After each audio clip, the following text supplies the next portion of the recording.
পাকিস্তানে জাগ্রত কালী মায়ের মন্দির অনেকটা চাঁদে মানুষের বসতি থাকার মতোই অবাস্তব লাগতে পারে শুনতে, কিন্তু ব্যাপারটা সত্যি।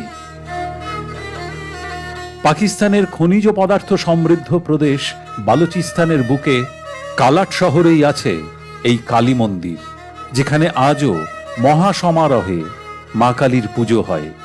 কালাট শহরের সেই রণচণ্ডী উগ্রমূর্তি দেবীকে সমীহ করে পুরো পাকিস্তান। সদাক্রোধান্বিতা রণরঙ্গিনী করাল বদনা দেবীর নাম কালাট কালী মাতা। কেউ ডাকেন মা কালাটেশ্বরী বলে।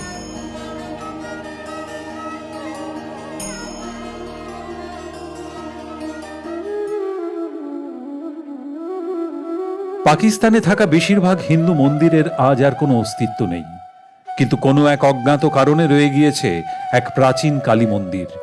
প্রায় 2000 বছর ধরে সেই ভূখণ্ডে বিরাজ করছেন মা কালাটেশ্বরী। মন্দিরের দ্বারে উর্দু ভাষায় প্রতিষ্ঠার সাল লেখা আছে 74 খ্রিস্টাব্দ। মন্দিরের ভেতরে আছে মা কালাটেশ্বরীর প্রায় 20 ফুট উঁচু বিগ্রহ।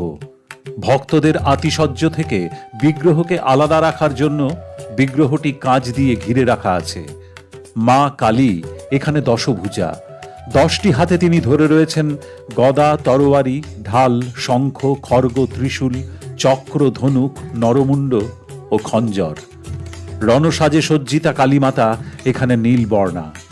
গলায় ঝুলছে আসল নরকরটির মালা। বিরাট জিভ বার করে মা কালাটেশ্বরী দাঁড়িয়ে আছেন মহাদেবের বুকে। পাকিস্তানে বসবাসকারী হিন্দুরা কালাট কালীমাতার দর্শনে আসেন নিয়মিত, ভোগ দেন, ষোড়শ উপাচারে পুজো করেন। প্রতিদিন সকাল সন্ধ্যায় চলে ভীষণ জাগ্রতা এই দেবীর নিত্য পূজা। এছাড়াও কালাটেশ্বরী কালী মন্দিরে কালী পূজা, দশহরা, হোলি, গুরু পূর্ণিমা প্রভৃতি উৎসব জাঁকজমক সহকারে পালন করা হয়ে থাকে। মন্দিরের সমস্ত অনুষ্ঠানে যথাসম্ভব সাহায্য করেন স্থানীয় বালোচ আদিবাসী মুসলিমরা, এমনকি মন্দিরের দেখভালও করেন তারা। কালীমাতার বিগ্রহটির সামনে আজও রাখা আছে শিখ ধর্মের প্রবর্তক গুরু নানক দেবের ছবি। বালুচিস্তানে বসবাসরত শিখদের কাছেও অত্যন্ত পবিত্র তীর্থ এই কালাটেশ্বরী মন্দির। স্থানীয় লোকগাথা থেকে জানা যায়, গুরু নানক সহ অন্যান্য শিখ গুরুরাও বিভিন্ন সময়ে এই মন্দিরে এসেছিলেন। বিভিন্ন সময় এই মন্দিরে পুজো দিতে এসেছেন প্রাচীন ভারতের অনেক রাজা মহারাজাও, এসেছেন অনেক বিদেশি পরিব্রাজক।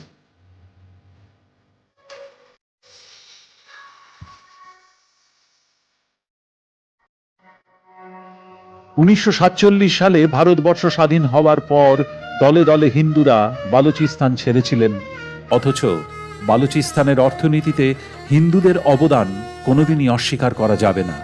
কারণ বালুচিস্তানের অর্থনীতি গড়েই উঠেছিল স্থানীয় হিন্দুদের হাতে। 1941 সালেও কালাট নামে স্বাধীন রাজ্যটিতে প্রায় 56,000 হিন্দু বাস করতেন, যদিও রাজ্যটি তখন ছিল খান যুবরাজদের অধীনে। 1947 সালে দেশ স্বাধীন হবার সময় খান যুবরাজেরা কালাট রাজ্যটিকে ভারতভুক্তির দাবি জানিয়ে জওহরলাল নেহরুকে চিঠি লিখেছিলেন, কিন্তু অজ্ঞাত কারণে নেহরু নাকচ করে দিয়েছিলেন প্রস্তাবটি। কালাট রাজ্যের হয়ে এগিয়ে এসেছিলেন তৎকালীন কংগ্রেস প্রেসিডেন্ট মৌলানা আবুল কালাম আজাদ, কিন্তু তিনিও কালাটকে ভারতের সঙ্গে যুক্ত করতে সফল হননি। অবশেষে 1948 সালে পাকিস্তানের অন্তর্ভুক্ত হয়েছিল স্বাধীন রাজ্য কালাট। স্বাধীন কালাট রাজ্যটি পাকিস্তানের বালুচিস্তানের প্রদেশের ভেতর ঢুকে গেলেও মৌলবাদীদের দাপটে পাকিস্তানে হিন্দুর সংখ্যা আশঙ্কাজনক হারে কমেনি কালাটেশ্বরী কালীমাতার মহিমা, বরং ক্রমশ তা বেড়েছে। পাকিস্তানের নেতা, মন্ত্রী ও আমলারাও যেতে শুরু করেছিলেন মা কালাটেশ্বরীর মন্দিরে, না পুজো দিতে নয়, মন্দিরের রক্ষণাবেক্ষণ ঠিক মতো হচ্ছে কিনা তা জানতে, মন্দির কর্তৃপক্ষকে তাদের সুবিধে অসুবিধের কথা জিজ্ঞাসা করতে। পাকিস্তানের বুকে বারবার সেই কালী মন্দির ঘিরে ঝড় উঠেছে। 2010 সালে মৌলবাদীরা অপহরণ করেছিল মন্দিরের প্রধান পুরোহিত লক্ষ্মীচাঁদ গড়জি ও মা কালাটেশ্বরীর 2 সেবককে, কিন্তু কয়েকদিন পরে জীবিত অবস্থায় ছেড়ে দিতে বাধ্য হয়েছিল, যা ছিল রীতিমতো বিস্ময়কর ব্যাপার। এখনো নিয়মিত মন্দিরটি ভাঙার হুজুগ ওঠে, কিন্তু কোনো এক অজ্ঞাত কারণে মন্দিরটি ভাঙা সম্ভব হয় না। শোনা যায় মন্দির ভাঙতে চেষ্টা করা অনেক মানুষের নাকি অপঘাতে মৃত্যু হয়েছিল কয়েকদিনের মধ্যেই। এটা হয়তো নিছকই রটনা। আসলে পাকিস্তানের রাজনৈতিক দলগুলি জানে এই মন্দিরটি ভাঙলে বালুচিস্তানের মুসলিমরা পাকিস্তানকে ছেড়ে কথা বলবে না। যে কোনো কারণেই হোক, মা কালাটেশ্বরীকে কোনোভাবেই স্থানচ্যুত করা সম্ভব হয়নি, ভবিষ্যতেও হবে না। কত শক, হুন, পাঠান, মোগল, ইংরেজ এলো গেল, মা কালাটেশ্বরী প্রায় 2000 বছর ধরে একই জায়গায় স্বমহিমায় বিরাজ করে চলেছেন। The wall bureau.